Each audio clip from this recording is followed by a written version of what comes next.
He's not got a light out, but he's stopped in the road and he backed up. I'm gonna stop him no matter what. Imagine you're a law-abiding hunter in rural South Carolina. You do your best to follow the law, but you get arrested anyways, just because two game wardens like your brand new truck. Would you tow the truck?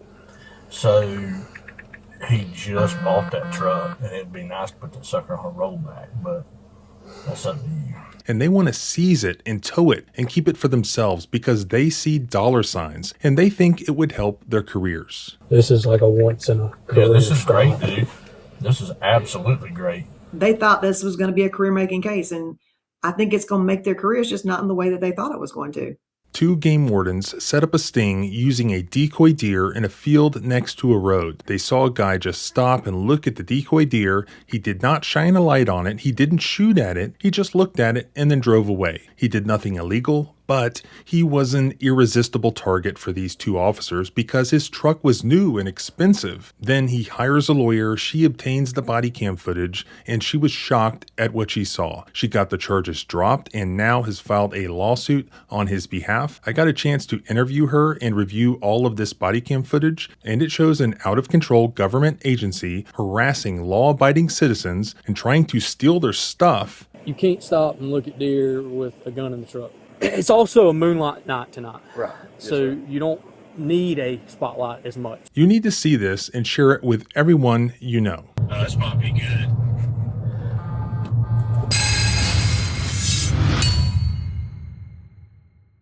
On November 15th, 2024, South Carolina DNR Patrol Officer Robert Thomas and DNR Officer Lance Corporal Zach Tatum were running a deer decoy night hunting sting in a field on Cox Mill Road in Taylors, South Carolina. Shane Huffman, who had just picked up dinner with his girlfriend after having hunted earlier in the evening, was driving down Cox Mill Road when he saw this deer decoy in the field. Huffman stopped his truck in the road and he backed up using his binoculars to look at the deer to see what it was. As the moon was out, Huffman did not need to shine any light, either headlights or any other illumination, or use anything other than his binoculars to see the so-called deer. He's not got a light out, but he's stopped in the road and he backed up.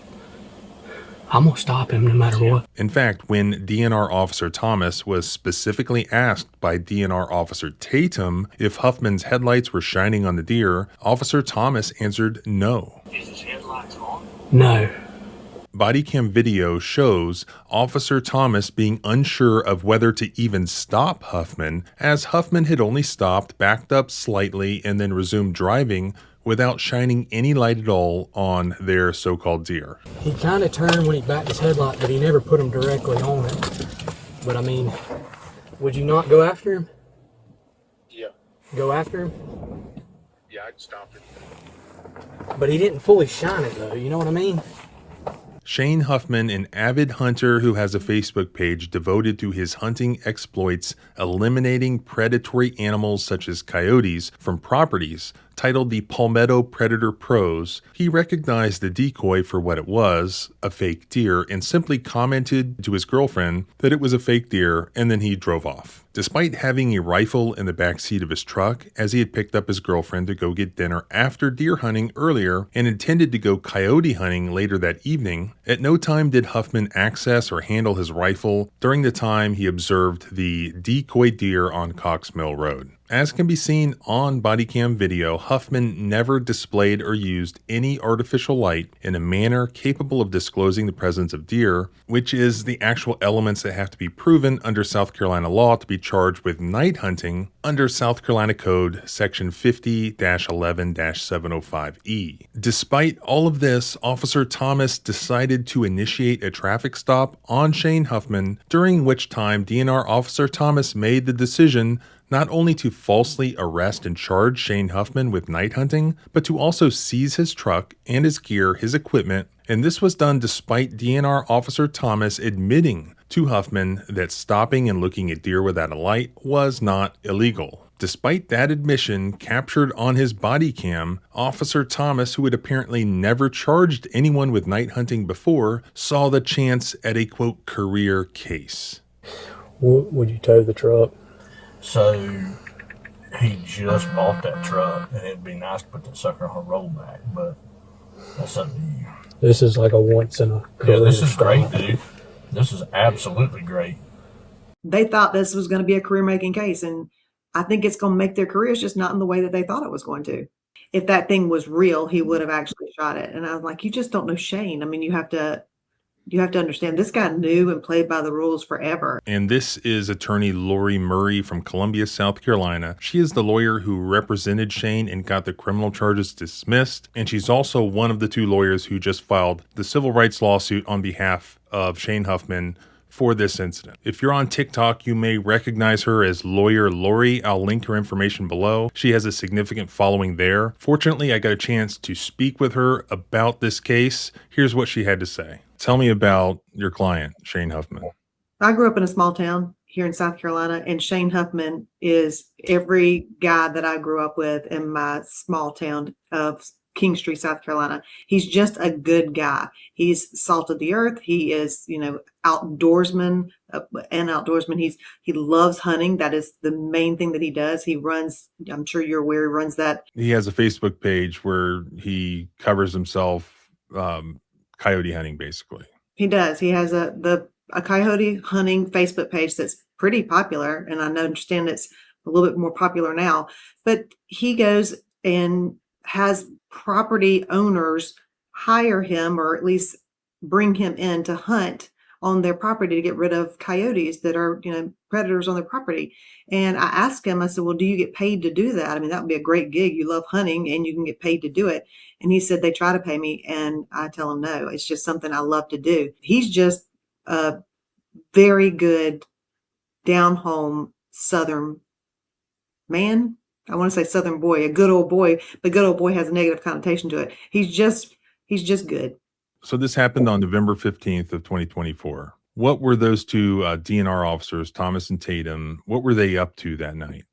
They had this sting. Yeah, they were running a decoy in an open field trying to catch someone night hunting. Apparently this road in this area has a lot of traffic, and so they put up this pretty bad decoy, if you actually look at it, in the middle of a field. They had one officer or one agent on each side of the field, and they were ready to catch someone who would come in and try and mow down this fake buck. How does Shane end up encountering these two DNR officers that night? He lived nearby, very close to where this happened, and he had been hunting. He went and picked up his girlfriend at the time. They went and picked up pizzas for dinner because, when hunters get out of the stands or off the hunt on any particular day, it's damn near nightfall. So he went and picked her up. They went down and picked up some pizzas at a restaurant in their little town. And then they stopped by Dollar General, and then they were just on their way home. They were just riding by on their way home because he lived nearby. He knew that they had been running decoys, or he'd heard rumors that they'd been running decoys. So he sees it out in the field and he says, I bet that's one of those decoys. Hand me my binoculars. I'm going to just take a look and see if that's one of those decoys that they've been running. So he comes down the road. He sees that. He asks for the binoculars, and he slows his vehicle down to look. And that's it. He slowed his vehicle down. He didn't point. Shane knows the law and knows these hunting laws because, remember, this is a huge portion of what he does with most of his time, most of his spare time anyway. So he knew better than to shine his lights. He knew better than to even point his headlights remotely close to it. So he didn't. He just stopped. He slowed down. He took the binoculars and he looked and he said, yep, that's one of those decoys. And he kept going. He's not got a light out, but he's stopped in the road and he backed up. I'm going to stop him no matter what. Is his headlights on? No. He might be loading her up. He's driving on now. He's going straight. I'm going to go after him. I'd let him get just a hair if he's not taking off. He's not taking off. He kind of turned when he backed his headlight, but he never put him directly on it. But I mean, would you not go after him? Yeah. Go after him? Yeah, I'd stop him. But he didn't fully shine it though, you know what I mean? I don't know what he did. He pulled into the intersection? No, he was going straight. I think he's seen if it would move. Yeah, I'd stop him. I think that's what he was waiting on. Oh, he might have a gun. Shit, I gotta catch him. Now, he backed up in the roadway to look at it. Which way is he going? Left up Camp Creek. He knows I'm behind him now. Probably gonna line him up right here at the bridge. Oh, he ain't I got my radio down. he ain't got a tag. Oh, this might be good. So what happens after they stop him? Well, the first thing they, ask for identification, and they leave him in the car with his loaded weapon. They say, "Let me go, check some stuff out." He goes back to his truck. That's when they figure out who he is. If you just put your hands out the window where I can see him. I don't have a tag on there. I have a 30-day tag. That's when I don't have a 30-day Okay. tag. I seen that. Hang on one second. I haven't put it on yet. I just want to do the Okay. I have the paper right here. Do you want the paper? Do what? Do you want the paper for the tag? The 30-day tag? Yes, you have that in your driver's license. I'm Officer Thomas, state law enforcement. Where y'all coming from? Nate's Pizza. Okay. I just got out of the woods and I picked her up at the house and we went and got Nate's Pizza. Okay. I just haven't put it on yet. You want the license? Yes, sir. You need the bill of sale? Yes, sir, if you have that as well. All right. Hang tight one Do second. you want that right now, the bill of sale? If you want to go ahead and grab that for me, and I know you got the rifle back here, do not touch it or move it, okay? Yes, sir. Here you go. Right now, buddy. Somewhere in there. What's the binoculars in your lap for? Oh, well, I just had passed a bunch of deer, and I told her to hand me binoculars. I seen a buck. I was already told that y'all don't have there, so I figured it was fake. Okay. But I don't. What all you got? Just binoculars? Binoculars, I got my 9mm up here in the front. I got my concealed weapon permit.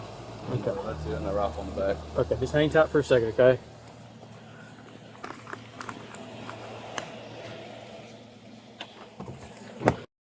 And then they pull him out. They ask, I think, the girlfriend to step out too. And that's when they start being concerned about the weapons that are in the vehicle. We got loaded weapons here.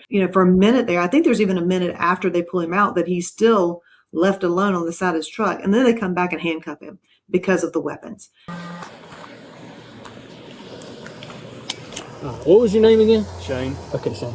Hop out real quick for me. Leave your pistol and stuff. We're gonna walk back here. You can stay sitting there, ma'am. Just stay tight, okay? I got my wallet.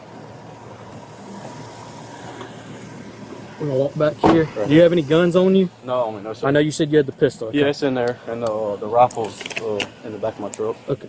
What we'll do, I'm gonna put you in. Can I put this in my bag? Yes. Go ahead. I'm gonna put you in handcuffs. You're just detained at the moment, okay? Okay. Just 'cause we got a lot of guns and just trying to figure out everything, okay? No need to handcuff that man at that point in time because they had already left him twice with weapons. If he wanted to run, he would have run. There was no danger to him. It's just another humiliating act that they did that particular night. You ever been in any kind of trouble? Never been in any kind of trouble at all. Any kind of trouble at doing hunt stuff?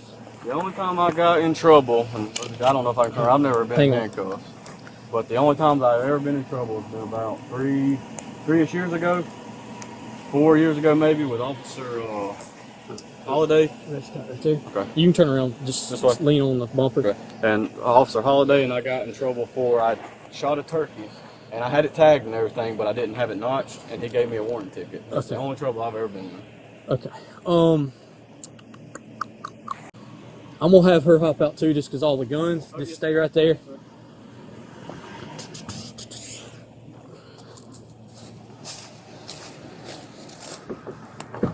If you will, just sit the pizza down in the middle. I'm gonna have you hop out just because we got all these guns. Okay. Until I figure out everything. So under South Carolina law, had Shane shined a spotlight on the decoy, would that have been a criminal violation? Yes, 100%. Night hunting is illegal, but how you get to night hunting under the South Carolina statute is by shining an artificial light with a loaded rifle in the vehicle. You have to have both of those two things. And that's where you can get into the probable cause for the stop, because there's no way to know they had a rifle in the car. So that can't be the probable cause for the stop. You have to have the shining to get to the stop itself. And they admit on their body cam that he didn't do that he never shined any artificial light anywhere near this decoy. So he doesn't shine any artificial light on the decoy, yet the officers stop him anyways. Correct. They said, I'm going to stop him either way. Would you stop him? I'm going to stop him either way. He's not got a light out, but he's stopped in the road and he backed up. I'm going to stop him no matter what. And so the crime that they're investigating would be spotlighting, yet they did not observe any spotlighting. No, they were not investigating spotlighting. They were investigating night hunting. You just need the spotlighting to get to the night hunting. So that's the first aspect that they're looking for. Because even they say that you can't, in the video, they say you can't look at a deer with binoculars if there's a rifle in the car. But when they talk to each other, the one thing that they're asking is, did he shine? Did he shine a flashlight? Did he shine his headlights? They know that that's the probable cause. They know that that's what they need to stop him. And they still say, I'm going to stop him anyway, even though he didn't.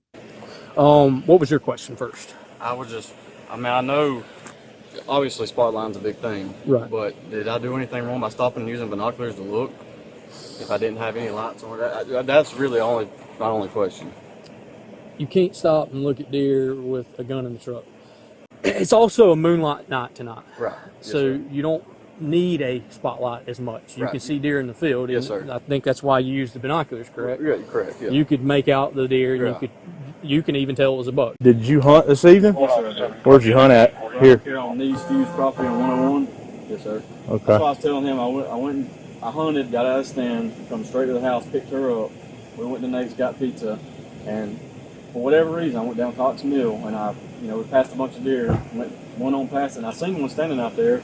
I said, "Hey, my binoculars, I just want to see what it is." I didn't even know that was illegal to look at through binoculars. I know spotlight is, but I had no idea you could look through binoculars. Yeah. Well, I keep them binoculars on, like 20%. I understand. Yeah, we'll see. You can see in the body cam footage, they were sort of excited about the prospect of having this opportunity to charge your client, Shane Huffman. Why were they interested in that specifically?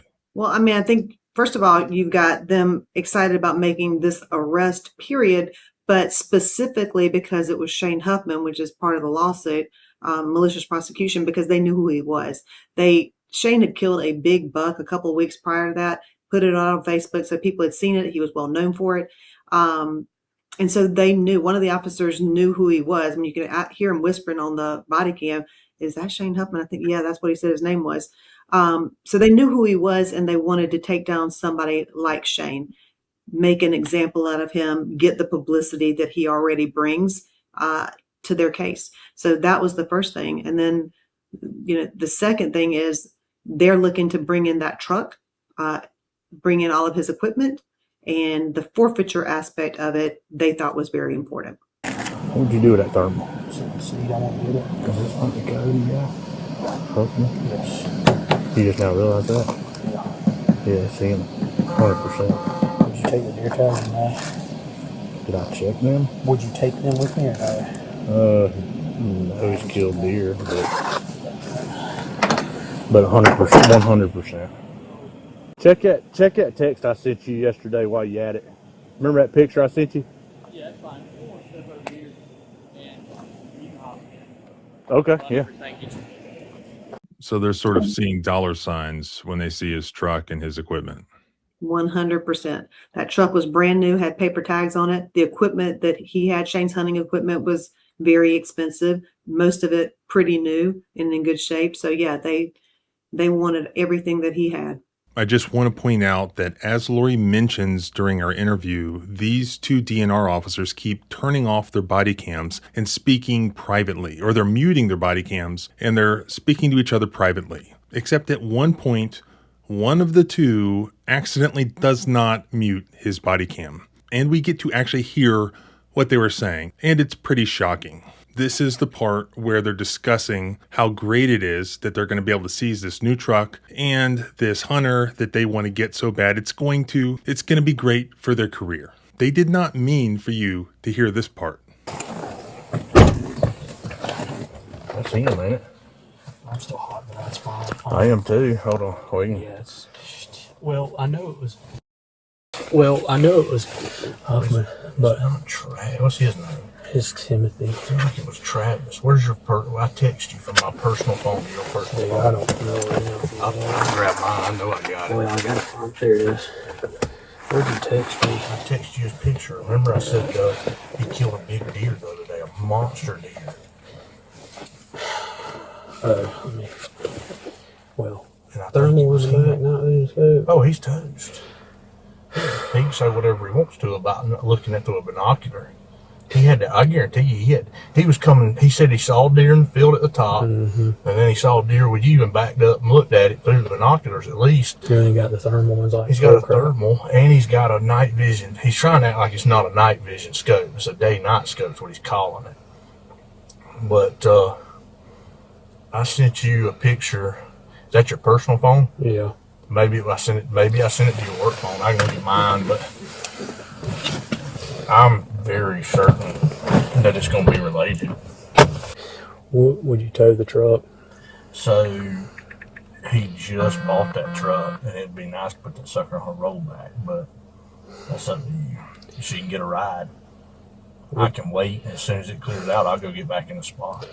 This is What's his obviously, last name? Huffman? this is like a once in a career Yeah, this is stop. great, dude. This is absolutely great. They thought this was going to be a career-making case, and I think it's going to make their careers, just not in the way that they thought it was going to. Despite these two officers later telling Shane Huffman that they had to tow his truck, it wasn't up to them. It was just the law. They had to tow it. Despite that, we can see from the body cam that it was actually wholly within their discretion. And Thomas and Tatum are discussing whether or not they should tow the truck. And it reveals that they are pretty much completely uninformed on what the law is when it comes to seizing and towing this truck. So they call this guy Frank, I guess, a supervisor, and they discuss it with him. I kind of debating on towing it. I'd tow it. I'm gonna call Frank and ask him about, or would you not even call him about towing it? Who would you get to tow it? Greenville County? I'd call Hawkins. I'd call Hawkins direct and say I got a truck that needs to be towed. Well, you got to do rotation. We don't have rotation. That's like state law to. I'll ask him if he wants anybody specific. Well, it's not going back to him. It can't be specific. Huh? It's not going back to him, so it can't be Are specific. you keeping it? You want to keep it? If I'm gonna tow it, yeah. I'm good Well, with that. Is it? I don't know. I just don't want to go. I don't know anything about seizing the truck. Call Frank. It's early. Look, that's him. Let me call him real quick because I don't want to not do it and wish I'd done it later. But I mean, he's. Well, that explains why he didn't shine a light. Yeah, because he's using thermals. Shut that door just so it isn't loud. Well, first off, Got one. just got a good one. Okay. 900. Mm-hmm. Yes, stopped, backed up, reversed about 100 feet, sit there for at least a minute maybe, Looking at the decoy. looking at the decoy, and then takes off. I go after stopping. He has a 308 with a night vision scope on it, and he has a handheld thermal.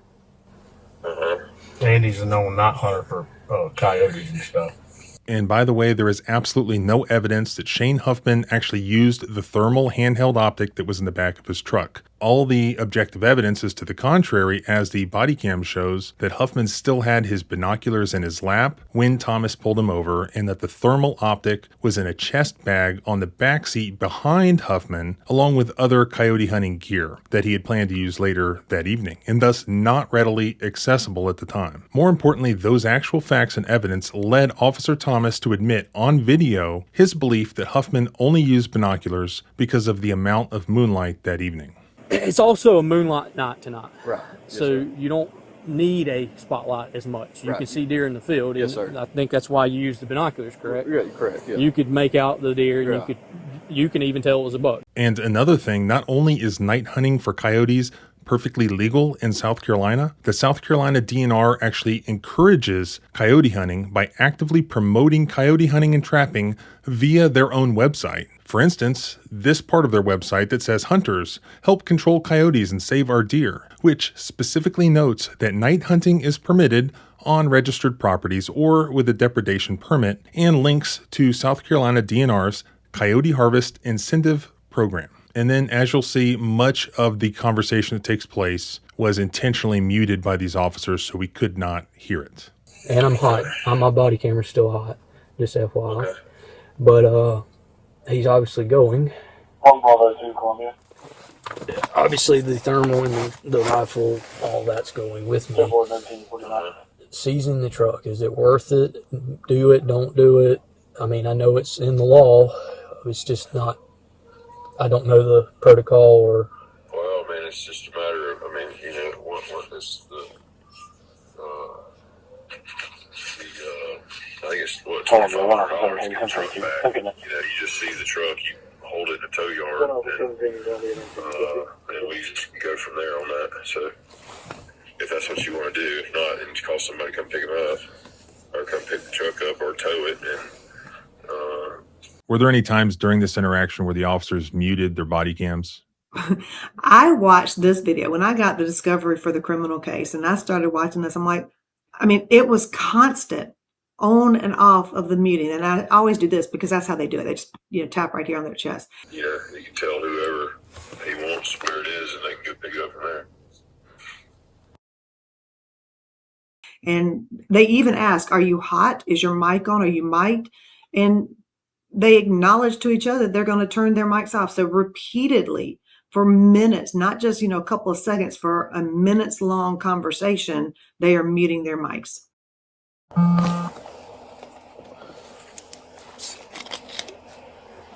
Camp Creek Road, south of Cox Mill. Well, actually, I guess east of Cox Mill. What did they end up actually charging Shane with? Night hunting, which, carries up to a year in prison, a suspension of his hunting license for a year, and a fine. To prove that Shane was night hunting, what elements did they have to prove? The two, they had to prove that he was shining artificial light, and he had a loaded weapon in the vehicle. Did they allege that they saw him shine artificial light, or were they alleging that just looking through binoculars was the same thing? Not only do they not allege that he was spotlighting, not only do they not allege that he was shining artificial light, they acknowledge that he wasn't. They specifically say in the first minutes of these body cam videos, he's not shining his light. Did you see him? Did he put his headlights on it? Did he turn it?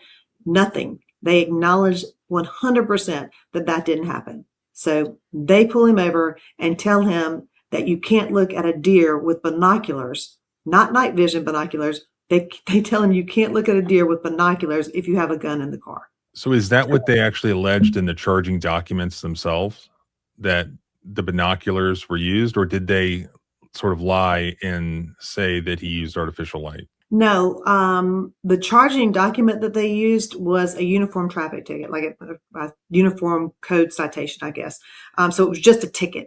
It was not a warrant even that had to list out the probable cause. They just used this ticket, which I think there's a problem with that as well. So tell me about the criminal case. How did that go? Probably one of the easiest criminal cases I've had, because like I said, whenever I got the call from Shane, my first thing that I do in every criminal case is to send a letter of representation and ask for a copy of the discovery, which, is the incident reports, the body cams, anything they had related to this investigation, which would include the seizure of his vehicle as well. And when they sent me the body cam video, that's the first thing I sat down to watch. And usually if a case grabs my attention like this one did, I will watch it immediately as soon as it comes in. And that's what I did, was I turned it on and I watched the body cam. And I saw everything that happened that night. And I said, okay, let me put that aside for a second so I can talk to these prosecutors. But first of all, they brought this case in magistrate level court. Magistrate's court can have jurisdiction for anything up to 30 days. Then I get the call from DNR that they're bumping it up to our general sessions court, which is, a higher level court. And I said, why are you bumping it up? And he said, well, we have concurrent jurisdiction. We think it should go into general sessions court. I said, okay, put it up in general sessions court. When it's in general sessions court, I actually have a prosecutor prosecuting the case. Magistrate level, I would only have to deal with the officers. So I've got now a prosecutor who is a lawyer on the case instead of these two officers who obviously don't know what probable cause is. So I call up to the solicitor's office, talk to the prosecutor, and I said, just do me a favor. Just watch the video. Just watch the body cam. Watch one of them. You don't even have to watch all of them. Just watch one of them, and you'll see exactly what I see, and then you can call me back. So he called me back, and he said, yeah, I see what you're talking about. Let me talk to the DNR officers. He comes back, and he says, would your guy consent to pleading to spotlighting, not night hunting, but spotlighting? That would not suspend his license.